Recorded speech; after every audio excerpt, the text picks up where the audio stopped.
So hey guys, welcome back to my another mini blog. আজকে আমরা যাচ্ছি কল্যাণীর ঠাকুর দেখতে এবং তোমাদেরও দেখাবো কি ঠাকুর দেখলাম।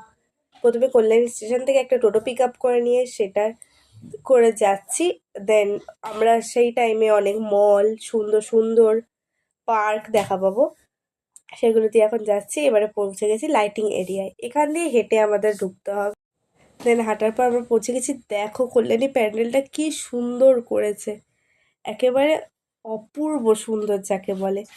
বাইরেটাও সুন্দর। এবারে এইদিকে জলের ফোয়ারা করেছে, ভেতরটা ঢুকলে আরো সুন্দর লাগবে। ভেতরে কারুকার্য উফ, চোখ ধাঁধানো জাস্ট। বিশাল সুন্দর করেছিল ভেতরে। আইসক্রিমের কাঠি অনেক কিছু দিয়ে এইপারে লিখে দিয়েছে কল্যাণী ITI 2025-এর প্যান্ডেল। খুব সুন্দর কাজ করেছিল। আর মা দুর্গার প্রতিমা তো আরো সুন্দর ছিল, দেখলেই মনে এক আলাদাই শান্তি ফিলিং হবে। তোমরাও একবার ঘুরে এসো। এবারে আমরা মায়ের প্রতিমাটা দেখবো। মায়ের প্রতিমাটা বিশাল সুন্দর হয়েছিল, আর ভেতরে কারুকার্য তো সেই সুন্দর ছিল, এক কথায় অপূর্ব। শুধু এখানেই শেষ নয়, মায়ের প্রতিমাটা একেবারে অপরূপ সুন্দর, এক কথায় অসাধারণ।